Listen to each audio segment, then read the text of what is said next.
Introducing Recorded Content, a podcast for small, scrappy B2B marketing teams who want to get the most out of podcasting. In each episode, we capture stories from industry experts and podcasters. Listen in and uncover what it takes to launch, run, and grow a successful B2B podcast. Check out and subscribe to the show on Spotify, Apple, or wherever you listen to your favorite shows. Let's jump in. Hi, I'm Tristan, and I'm the co-founder of Motion and your host for this episode of Recorded Content. Recorded Content is brought to you by my very own company, Motion. We are a done-for-you podcast agency for small, scrappy B2B tech marketers. A lot of technology companies want to operate like a media company. You see a lot of advice on LinkedIn or Twitter that talks about the benefits of creating your own content as a company and building an audience that doesn't rely on just a single platform. In fact, right now, the headline on our website mentions how we help tech companies own the media and own the market. And one of the ways we help companies own the market is through the development of shows, which start as a podcast and then build out into other forms of content, such as blog posts, articles, long form and short form videos, social posts, and a whole lot more. But in order to put a show together and function as a media company, it requires a lot of resources, and resources with different skill sets as well, often from around the world. So in today's episode, I want to share my experience building a team of creatives who can produce all of the content often associated with a media company. To put this story together, I decided to use segments from a recent appearance I had on Kickoff Sessions, which is a podcast hosted by Darren Lee. The show features interviews with entrepreneurs, tech CEOs, and business leaders, and Darren does a great job uncovering unique perspectives from each of his guests. During the conversation we had on Darren's podcast, one of the main things we talked through was my personal experience finding talent to work with. So now, on the video production side, you can work with anyone in the world. Like back then, you could only work with someone that was a mile or two away. I mean, I'm in a metropolitan city. Yeah, I'm in like Washington, D.C. And if you're not within a 10-mile radius of the city, it takes an hour and a half to get there. So you're dealing with a talent pool that is in such a small area, and you can't transfer footage over the web at that time. That, you know, we're talking about gigabytes of footage. Literally cannot be transferred. You have to be on site. So if someone could not make it into the office to edit on a computer that we had, the shit didn't get done. They would have to come back tomorrow. Whereas now, you know, you can transfer footage pretty much for any project that you have. You know, we do a lot of that where, you know, we film for days and days. You can get everything up in the cloud overnight, and someone can download it on the other side by the morning. And that's for days of footage. And that was just not possible back then. So with the increase in internet speeds and the introduction of new technologies, it's now possible to collaborate on video projects with people all across the country and the world. But just because you have access to talent from all over the world, this doesn't mean it's easier to find great resources for your team. And after a lot of failed experiments with hiring myself, I've implemented one key step in our process now. When you got a little bit bigger and you were trying to bring on more people, what were some of the challenges you had when you were hiring? Yeah, I saw that question that you sent over earlier, and I was like, I don't even know where to start with that one. So I failed in so many ways hiring. It's one of the hardest things to do, I think, in any business. And you know, I interviewed and hired people as a consultant. You know, I would interview consultants to see whether they can come on a project or not.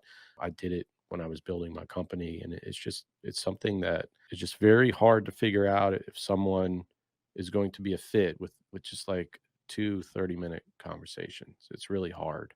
The biggest thing that I did on the creative agency side is we tended to do paid projects with people first. And I think on the agency side, there were more opportunities to work with freelancers up front. It's just more common than what you saw in the IT industry. Like nobody really did like a small piece of work to test out. It's like, oh, I want this hourly rate, and I want a year contract, and that's what I'm doing. And it's like, damn, is this person the right fit or not?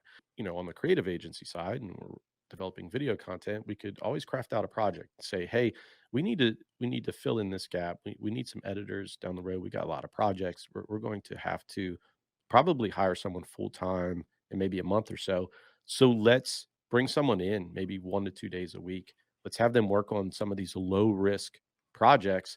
Let's see what the intangibles look like. Are they organized? Can they Mm. follow instructions? Can they set up a project in Adobe Premiere? Or at the time we were using Final Cut. Can they set up a project like we set up a project? And can someone else come in and pick up their work and actually make sense of it? And so that's what we did a lot of times to eliminate those risks with full-time employees. We would try to bring someone on, scope out a project, and figure out if they're a fit from there.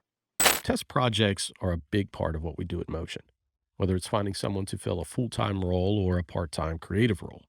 But once we find the right people for the right roles, there's still a constant balancing act when working on creative projects.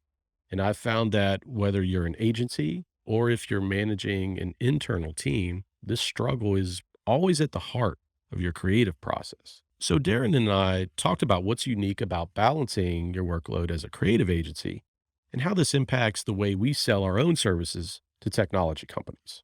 Working with creative folks, it's always a challenge because they and I'm a creative person too. I always want more time, and on the financial side, sometimes you can't have an infinite amount of time. So it's always a struggle. You want to do high quality work, but you also have these time constraints, and I feel like that's just, as an agency owner, you're always navigating that challenge, and that's just part of the Mm. deal where you're trying to do the best work you can within a certain price, and you're just trying to balance that equation constantly. Yeah, it's huge. It's huge. One What's of the the last areas I want to get real into. quick, Darren? What's the triangle? It's speed, quality, and price. It's it's the is that it? Yeah. So like you can get something cheap and fast, but it's going to be shit quality, or Okay. you can get something high quality. It's going to take a while Hmm. for an average price, and if you pay a lot for high quality, it's going to take a long time. So it's like Hmm. trying to balance those three things, that three-legged stool. But what's cool though, like an example of like your company Emotion is the fact that for anyone who doesn't know, like a lot of the work you do for launching podcasts and for doing it for B2B companies, you'll do set pricing. And that's what I actually really love. When I checked out your website, it was really cool to see that you do a set structure. And I even want to ask you, and like just super briefly, is like, why is it set? Because a lot of people will do the opposite. They'll, leave it open, they'll have a rough scope, and then they'll add on more things, bring you down the sales funnel. You're so far down the sales funnel, then they'll slap you with a massive cost, and that's usually how it works. Yeah. Why is it for you to define price up front? It is super important for us to do that up front. And I feel like it's one of the biggest changes I've made that's had one of the biggest impacts on my business. Because if we roll back to a lot of the conversation we've had around on the video agency side with my first company, and that's even how Motion came to be as well. I mean, we basically replicated the same model I had before, a project-based company where every inbound lead that came in, or every opportunity that we generated, required a custom proposal, which mean Mm.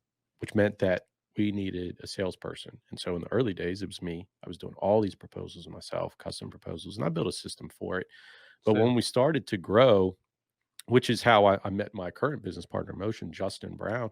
I hired him as our head of sales in my previous agency, and I brought him in to grow a sales team. So we had a 4 or 5 person sales team when I exited the company, and we had to figure out a system to develop those proposals. But everything was so unique. Every project was so specific, and it was just very hard to do that each and every time. Every month, we would start at zero Mm. in our revenue. Sure, we would have pipeline of opportunities, but you literally start at zero every month, and you need to land new deals, bring in invoices and revenue, and move forward.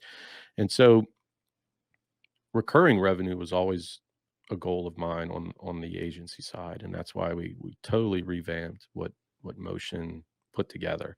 And so now our focus is much less on a project and it's much more focused on a long-term relationship.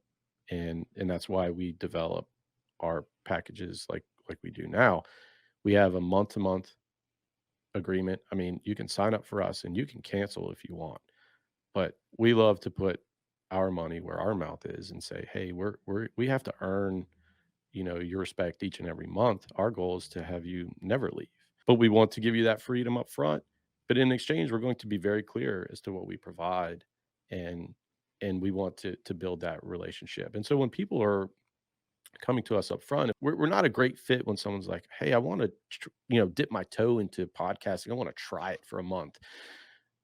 Honestly, we're like, it's probably not going to work, and we are not going to be a fit. You might find someone else that can help you get it off the ground and try it. You get an episode or two, and then you'll probably become part of the pod fade that you see in a lot of other cases. What we like to stress up front is that podcasting is a long-term commitment.